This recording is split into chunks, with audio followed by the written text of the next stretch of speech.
You want to support Roland Martin Unfiltered? Be sure to join our Bring the Funk fan club. Every dollar that you give to us supports our daily digital show. There's only one daily digital show out here that keeps it black and keep it real as Roland Martin Unfiltered. Support the Roland Martin Unfiltered daily digital show by going to RolandMartinUnfiltered.com.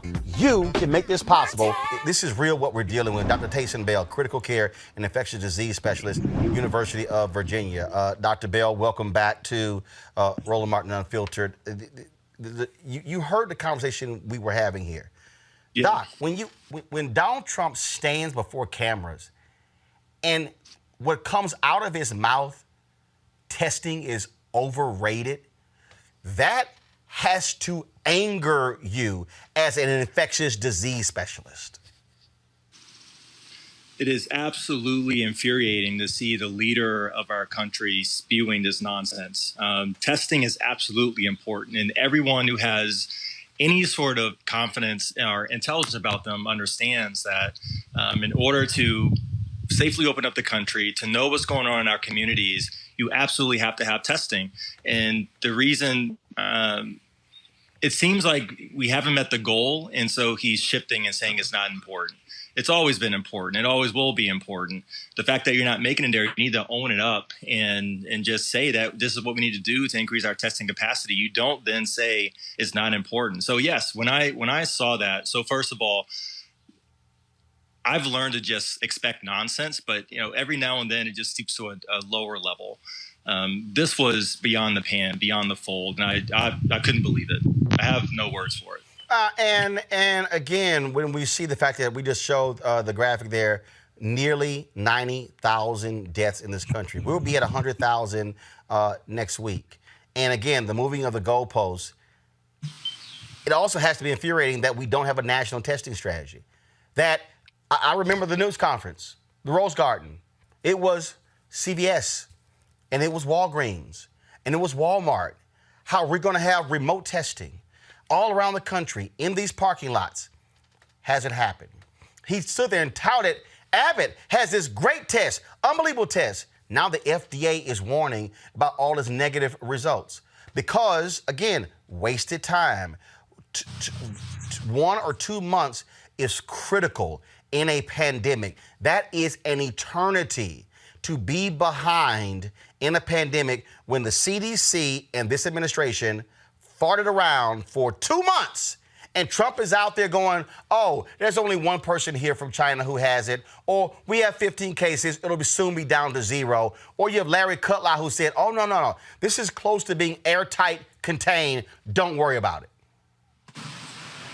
Yeah, like I said, 90,000 people have died. The case count is actually much higher than that, most likely, because we've seen that a lot of people have died from illnesses related to respiratory causes that have not been diagnosed because they were not tested. So the death toll is much higher than that in actuality. And, we talk about statistics a lot, but when we round in a hospital, we see these patients. These are 90,000 lives of men and women, a lot of them black and brown, who have families, who have jobs, who have livelihoods. And these are people who are not coming back. They can't speak for themselves anymore. Time is life in this pandemic, and information is life. We absolutely have to get responsible, accurate information out there. We have to trust the science. We have to follow this. And to politicize any aspect of this is absolute nonsense, and it's dangerous. A vaccine might be a vaccine by the end of the year. But we've had numerous experts who said, folks, look, it's going to be 12 to 18 months. You had Dr. Bright yesterday testify before Congress. He said it's going to be 12 to 18 months at its earliest. Your assessment of where we are. Roland, I certainly hope that we have something by the fall. But vaccines take time. You have to go through a rigorous clinical trial process. You have to make sure that they work. You have to make sure that they don't cause more illness. So SARS and dengue fever are examples where the vaccine actually caused more harm and people got sick from it. And so that process takes time. There is this group out of Oxford who has somewhat of a head start on the process, and they think that they can accelerate the normal timeline. We'll just have to see. So I don't think it'll be ready, but I hope that I'm wrong about that. There was a news conference today where there was this big announcement about coronavirus drugs and things along those lines.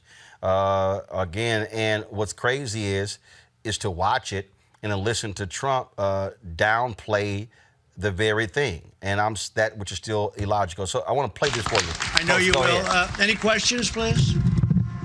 Yeah, go ahead. Mr. President, you said no vaccine or no vaccine, we're back. What did you mean by that? We think we're going to have a vaccine in the pretty near future, and if we do, we're going to really be a big step ahead, and if we don't, we're going to be like so many other cases where you had a problem come in, it'll go away at some point, it'll go away. It may flare up and it may not flare up. We'll have to see what happens. But if it does flare up, we're going to put out the fire, and we'll put it out quickly and efficiently. We've learned a lot. Steve, do you have a question? We've heard that the vaccine typically would take 12 to 18 months to develop. How can you do it in a speedier fashion? What makes you think this will work? Well, they started actually, I guess you heard in January, early January, and they've been working on it. I know so many, and private companies have been working on it. The government's been working on it. So we've got the time because we put and they've literally been working 24 hours a day. So we've got the time, and we hope to be able to do something by the end of the year or shortly thereafter. But again, it's not solely vaccine-based. Other things have never had a vaccine, and they go away. So I don't want people to think that this is all dependent on vaccine, but a vaccine would be a tremendous thing. And I will tell you, therapeutically or therapeutics, what's going on there is equally as impressive. We have some things happening. We have the remdesivir from Gilead. We have other things that are very good. I think that a lot is happening therapeutically. I can't say that it's, relatively speaking, equal to what's going on with vaccines, but I think it's doing very well, very well. So therapeutics are a big factor. Yeah, please. Is there a global competition? Dr. Bell, can you even attempt to, please, by all means, just go right ahead. I don't know what the hell I just heard. Can we just shut him up? I mean, let's just get him off the stage. At some point, someone who's working around him needs to say this nonsense that's coming out of his mouth is making the country less safe. People are going to die if you give inaccurate information. It's remdesivir, first of all. That's the name of the drug. It has efficacy. We've talked about that on the show before. We have that. We don't have a vaccine yet. So to tout a process where we don't have anything yet and say that it's more promising than something that you've already developed and you see that it has an effect, that's utter nonsense. And this talk about it's going to go away, it's going to go away. That Right, it'll be. It's like pollen. Oh, it's going to blow away. It'll be gone. We've seen time and time again that infections like this can come back. They can persist in the summer. 1918.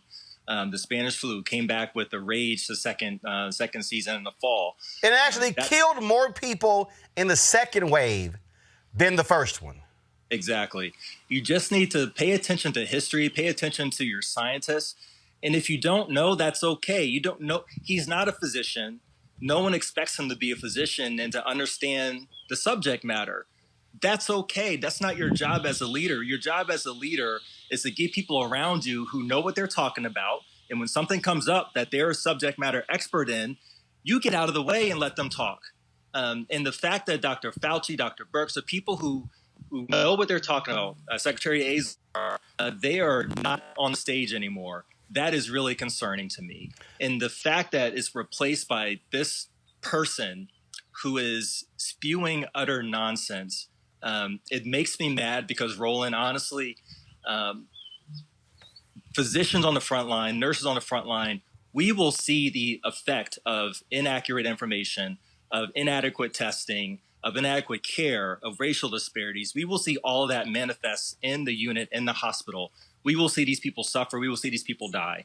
And when the power of accurate information can help turn the tide of this pandemic, and you just see what's happening on the stage right there, I'm so angry right now. I do have to ask you this before we go, and that is, I saw this story about Dr. Joseph Fair, the NBC News virologist, who said he did everything right. He said that he followed every precaution, flew on a packed plane somewhere. He believes he got it through his eyes. So now I'm like, okay, so do we? I mean, everyone's saying masks, but do we now have to wear goggles? Do we not? I mean, what do you make of this? Right. So we've known for a while that if you're in close contact, it can be contracted through all of your mucous membranes. These are your surfaces that make liquids. So your nose, your eyes, your mouth are included in that. If you're in close contact, then it can get into your eyes and cause infection that way. And that's why part of PPE, when we go into patients' rooms, includes a mask and goggles or some form of eye protection so that we can make sure that we protect ourselves that way. I think for the general public, if you're maintaining that social distance of 6 feet or more from people, the chance that those secretions or things that come out of people's mouth or their nose when they cough or sneeze, not as far to get directly in your mouth. But if you are going to be in close contact with other people for a prolonged period of time, I'm thinking dentists, barbers. That's a good idea to put some eye protection on. Dr. Taison Bell, we certainly appreciate it, man. Thank you so very much for your insight. Thank you. Every single night, we've got some of the top black experts. You're not going to see them on cable news or broadcast news because you swear black people aren't experts when it comes to this health crisis. That's why we have this show and why we do what we do every day on Roland Martin Unfiltered. Joining us right now is retired General Russell Honore, the nation's first black Surgeon General, Dr. Joycelyn Eldridge. John Hope Bryant, he is the founder of Operation Hope. Senator Kamala Harris of California, Dr. Cedrina Calder, retired General Lloyd Austin, Congresswoman Karen Bass, Commissioner Omari Hardick, Bureau President in Brooklyn, Eric Adams, Dr. Joseph Graves, America's Wealth Coach, Deborah Owens, Dr. Corey Abear, Patel Saul, Howard University student, Pastor Jamal Bryant, Dr. Christy McDowell, Benja Ajilore, Senior Economist at the Center for American Progress, Gilda Daniels, again, author of the book, The Crisis of Voter Suppression in America. 4 stars, General Kip Ward. Dr. Oliver Brooks is President of the National Medical Association, President of the American Medical Association, Dr. Patrice Harris.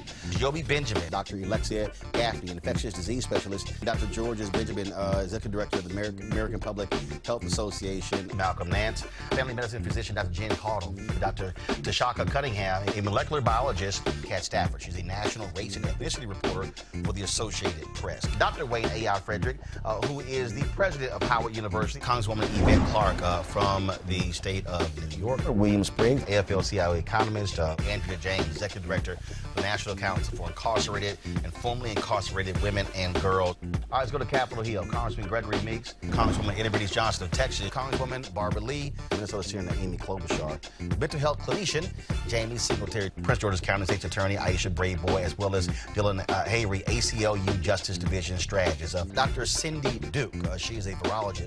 Principal Steve Perry of Capitol Prep. Health and Wellness Specialist Dr. Yolandra Hancock. Desmond Meade, President of the Florida Rights Restoration Coalition. Cliff Albright, who is the co-founder of Black Voters Matter. Michael Harriot with The Root.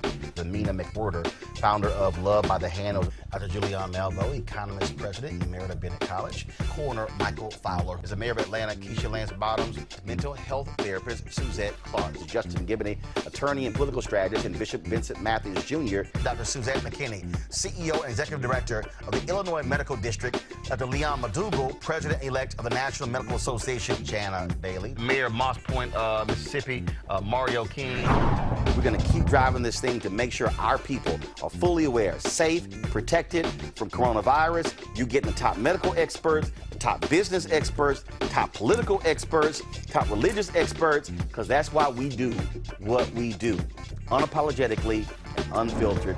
Ain't nobody else in the black media space doing what we do. Watch Roland Martin Unfiltered daily at 6 p.m. Eastern on YouTube, Facebook, or Periscope, or go to RolandMartinUnfiltered.com. Support the Roland Martin Unfiltered Daily Digital Show by going to RolandMartinUnfiltered.com. Our goal is to get 20,000 of our fans contributing $50 each for the whole year. You can make this possible. RolandMartinUnfiltered.com.